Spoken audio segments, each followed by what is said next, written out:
Everybody, it's Dr. Smith from Accomplished Health and Wellness and Heather Fiore from Pre-State Nutrition.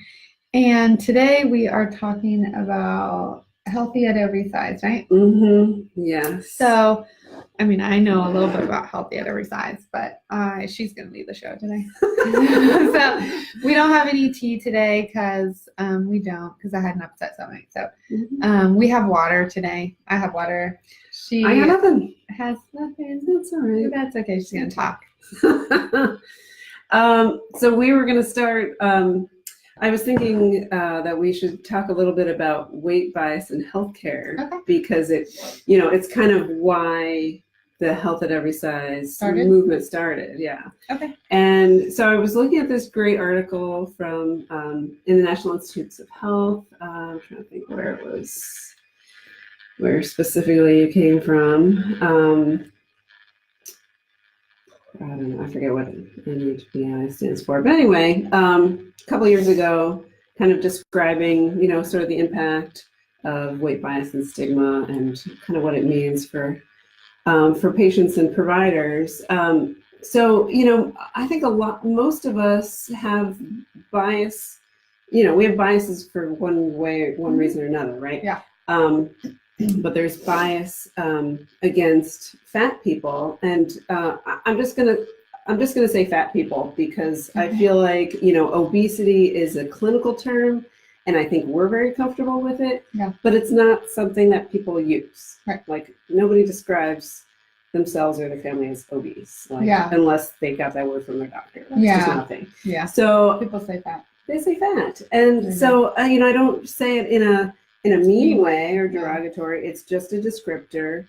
It's an adjective. It's not something that everybody uses, but I think a lot of people do. So we're just going to go with it. Okay.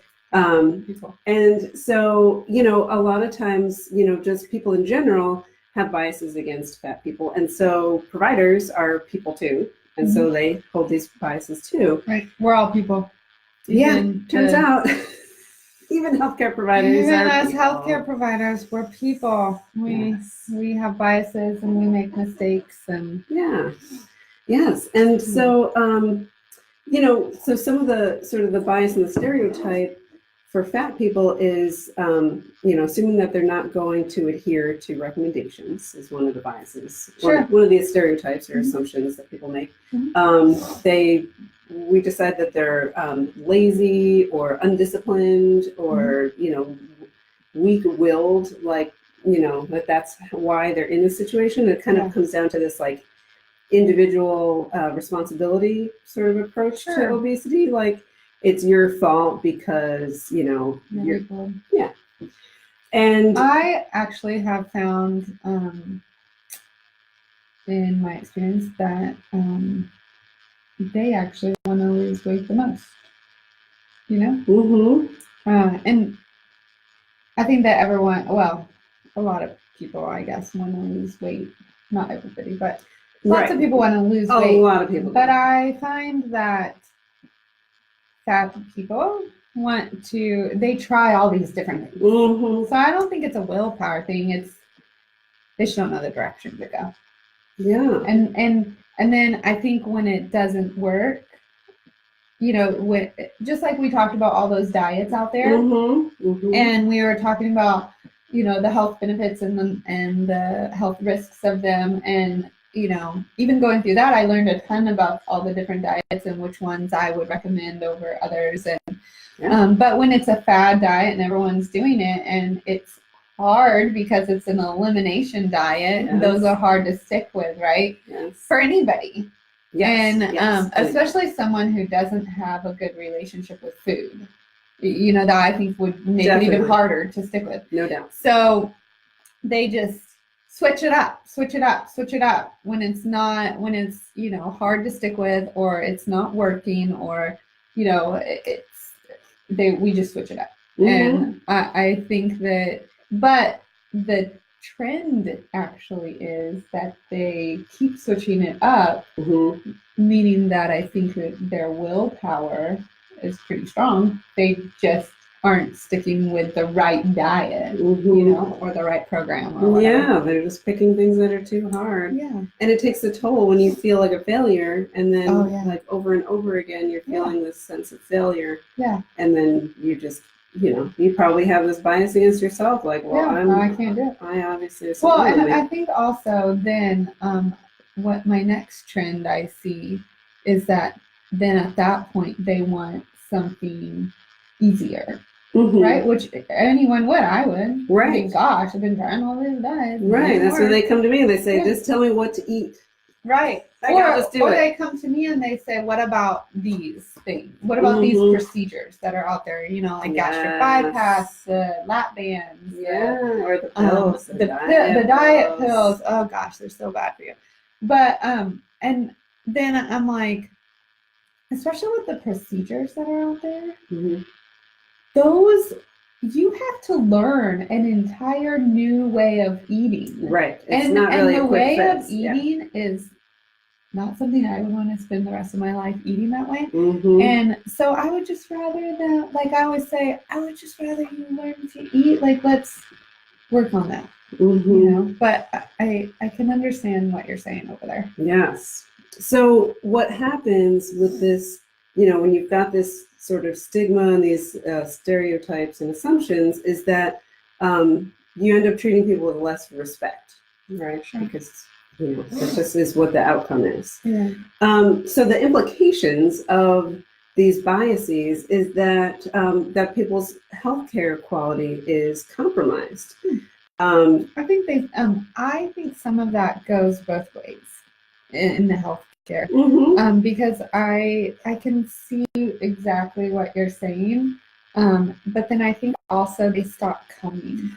Well, yeah. Why would you want to come? Well, right. It's not just on the provider; it's on the two people. But yes, on the provider's end, quality of care is impacted because you know, they think, oh, that the weight is the source of all the problems, right? Yeah. The person comes in with like knee pain or headaches or whatever, and they're like, oh, well, if you lost weight, that would help, you know, like they just automatically go to that. And I think, but then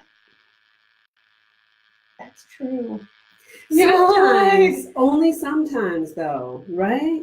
Well, because if you have a thin person that comes in with migraines, you give them migraine medicine. Oh yeah, but if a fat person came in with a migraine, I'd give a migraine medicine too. But so maybe I'm not talking about you. But if a thin person came in with back pain and a fat person came in with back pain, I definitely would see them differently. Right. So I can see what you're saying. Right. So they're less likely to be. Even I'm flawed. I'm human, people. Okay. We got that out there. Yeah, but it's so important to recognize that, right? Like knee pain, you think, oh, it's joints and it's the extra weight and this and that, which might be true. Which plays a part. Which could play a part. I mean, even when you get pregnant. I mean, think about when you get pregnant and you gain 25 pounds and or 40, or 100 and a lot, and it hurts. Yes. To carry that around. Yes. Yeah. But so there's other things going on too. And your right? body changes, you know? Yeah. Like you can watch it in pregnancy, but you can also watch it in people when they gain weight because you have to hold that up. Posture. Posture. So it does change things. Definitely. It does. But like you're saying, there's still other roots of the problem, and that might exacerbate inflammation. But you can't forget that there's other causes. That's what we're saying. Yes, exactly. You got to look at the whole person, not just the fact that they're fat. Right. You know, got it. It's just one piece of the puzzle. One piece. And then providers also tend to spend less time with fat patients. Oh, really? Yeah. Isn't that terrible? Because they just feel like, because again, you've got this assumption like they're not going to adhere, right? They're not going to listen, so I'm not going to spend a lot of time. It's terrible, right? Everyone gets the same in life. Yeah. And then probably too much time. So obviously you can imagine what happens. I talk too much. No. No, you don't. No. Happy. Everyone gets an hour.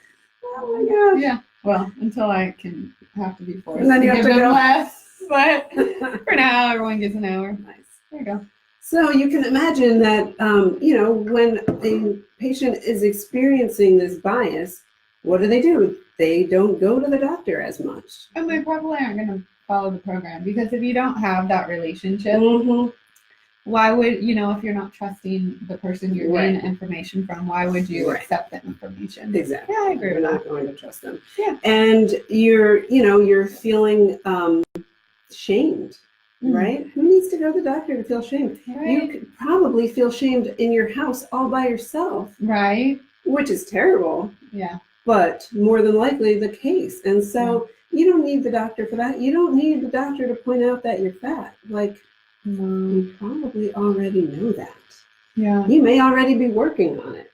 And if your doctor just comes out and be super frustrated about it. Or maybe maybe you actually lost weight recently. If you haven't been to the doctor in a year, like, all sorts of things could have happened in that time. Yeah. Weight went up and down and all sorts of things. Maybe you're I text message my patients, right? And so especially the ones that I know are really working on their weight and stuff. So sometimes I won't catch it while they're here just because of the way my medical record is. But when after they're gone and I'm like going through all my thoughts and putting them in my notes, and then I pull up all their weights, and then I'll text them, "Rock on! You lost 10 pounds! You rule! Keep up the good work!" Nice. That's awesome. Yeah. I mean, it'll be like when I have a visit for not that stuff, and I'm like, "Yeah, did you know this?"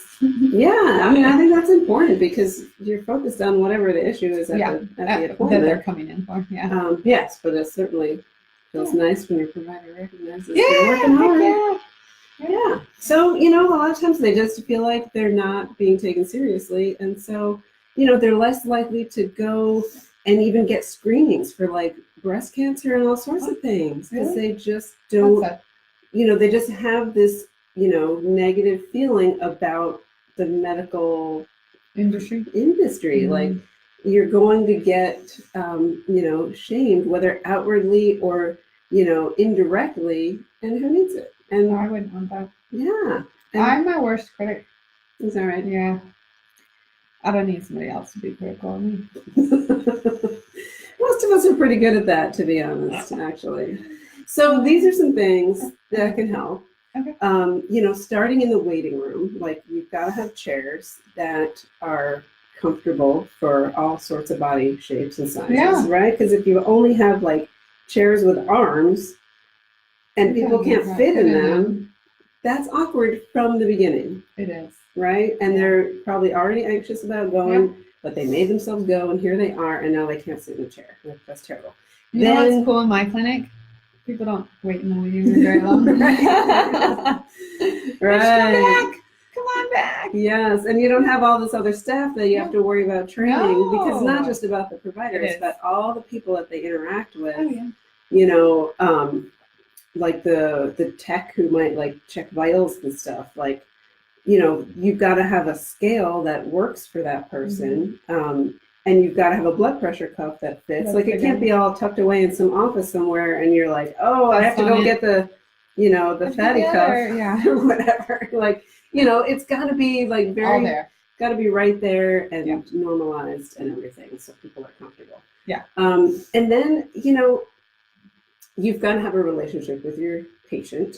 Sure. Obviously, like, you can't just jump in the first day you meet somebody and then start asking them all those personal questions about their weight, or start talking to them about their weight as if they don't know, as if they haven't lived in that body their whole life. Right. Like, maybe you start with like, can we talk about this? Or do you mind if I ask you some questions?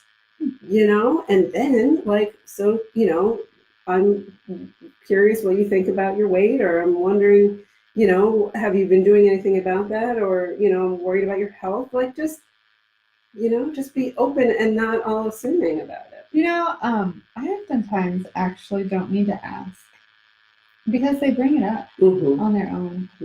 Especially women, they bring it up and they say, what do I do about this? Or I'm really concerned about that, or I've been thinking about this, or whatever. I don't see that as much with men, but I do see that a lot with women. Right. And it's because you have a relationship that they feel comfortable to ask you. And I usually like go about it differently too. So when I meet somebody the first time, we just do a physical, and then I do blood work and everything, and a lot of that stuff kind of comes out with blood work. But I bet you're gonna, in Healthy at Every Size, say that, because I see it already, that you can be obese and you can have normal cholesterol. You could be skinny. You could be skinny, skinny minis, and have really terrible cholesterol. Yeah. You know? I think we talked about the like president or whatever of the American Heart Association died of a heart attack riding his bicycle. Yes. Like, you know? Yeah. And that's kind of the thing is, right, that you can, weight is just one of many measures of health. Like your doctor is going to check your weight, but not hopefully base everything on that number. Like look at the whole person, right? Get labs and find out about family history and all this kind of stuff. Like look at, you look at a whole person and you can establish if they're, healthy or fit or not. And then, well, sometimes your BMI, I mean, you can have one of those big buff guys and their BMI says they're overweight, and they are not. Right. I mean, they're muscle. Right. And I've seen that with women too. Yes, it is definitely possible to be, super fit, highly muscular and have a high BMI, but you can also be fat, but still fit. Yes. Like we've already talked about a million times, like weight loss diets don't really work. Like, right? It's really hard to lose weight and keep it off. Yeah. And people would be much better off letting go of trying to even lose the weight, just focus on the behaviors, the stuff that you can control, like, have an active, healthy lifestyle, and surely your insides will be healthier. Sure. Yeah. Like, for sure, that's going to be a better option than cycling on and off on these crazy diets. Yeah. And what does that do for your mentality anyway? Yeah. I try to have people do like a week-long food journal. And then when we do the week-long food journal, I look at trends. And then I try to pick one of the smaller trends. I try to do two. And I try to pick one of the smaller and then one of the bigger. Because I don't want to give them a ton of big stuff that, because it's hard to change habits. It is, yeah. And then I actually give them a month. And I say, okay, in a month, we're going to do another food journal. And what I find is that the easy one that I give them, that one disappears oftentimes. And they switch it up for whatever I suggest. And then the other one, that's the hard one, I never say, I'm not about eliminating stuff except for like cigarettes and drugs and that stuff that you shouldn't be doing. But, I'm not about elimination diets, I mean, we've talked about that a ton. So I will suggest something else, or I'll suggest like, okay, you're having 3 sodas a day. Can we take it down to 2? And then the next month, can we take it down to 1? Right. And then, you gradually get them off. Soda is the hardest thing to get people off of. It's like right up there with cigarettes, I would have to say. Right. It is hard. I think soda company. People like the drinks. Oh, So let's talk about health at every size. Okay. So there's the Association for Size, Diversity, and Health. Are you serious? Yeah, it's a real thing. And I just want to read the vision and mission because I think it's really cool. Okay. We envision a world that celebrates bodies of all shapes and sizes, in which body weight is no longer a source of discrimination, and where oppressed communities have equal access to the resources and practices that support health and well-being. Oh, I like that. I mean, that's fair. Who's not into that? That's awesome, right? Yeah. So their mission is to partner with service providers, educators, and advocates to dismantle weight-centered health policies and practices, ensuring that people who live with multiple forms of oppression are focus of our work. Do we have weight-centered health policies? I'm not sure I have any policies. you may not be the target here, but yes. I have one. Dr. Smith, you need to show up on time. That's a good one. That's my policy. You need to be fully dressed. You need to not smell. And you need to be kind and listen. There you go. Those are my policies. This is good. I don't. Okay. But I bet I can imagine, like, in a big institution, there's a policy handbook that's a mile thick. So Yes, exactly. I bet they have a I've seen them. Mm-hmm. Yeah, policy. That's not cool. Yes. So, the Health at Every Size movement supports HAES. I love that. HAES. Yes. Health Haze. at every size. Mm-hmm. Haze. But we're not talking hazing here, people. Not that kind We're of talking health at every size. good kind of haze. Right. So haze supports people of all sizes in addressing health directly by adopting healthy behaviors. It is an inclusive movement recognizing that our social characteristics, such as our size, race, national origin, sexuality, gender, disability status, and other attributes are assets, and acknowledges and challenges the structural and systemic forces that impinge on living well. Yeah. So it's pretty serious. So they have 3 components: respect, critical awareness, and compassionate self-care.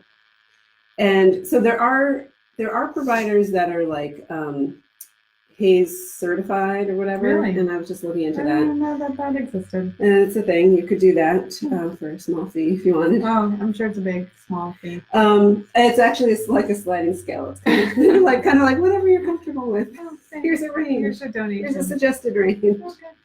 And you do have to tell them why you think this is, part of what you do and how you feel. You can't just sign up. You have to actually make it sound like you're into this. So hopefully, I'm assuming if you found somebody who is like, Hays certified, like they're motivated to do it.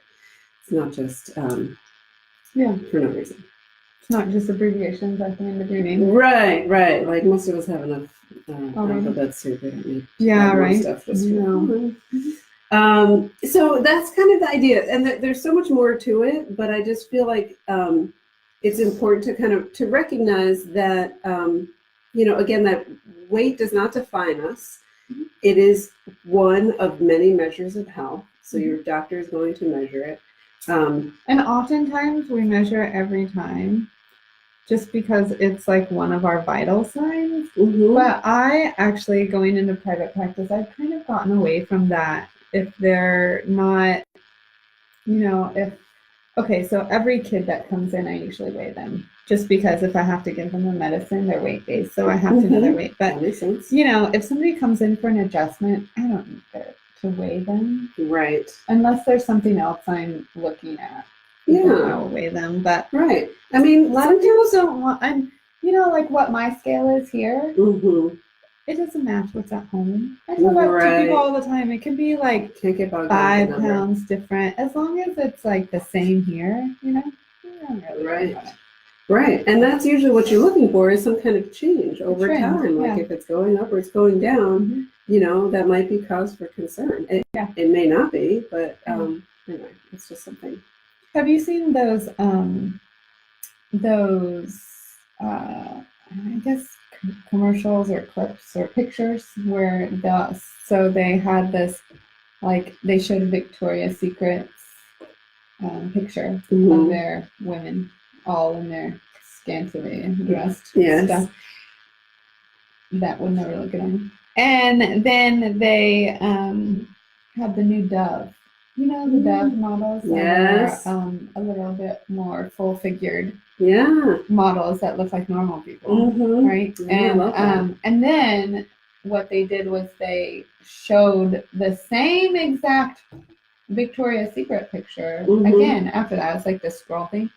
And so the first time that the Victoria's Secret picture came up, I was like, wow, look at those boobs.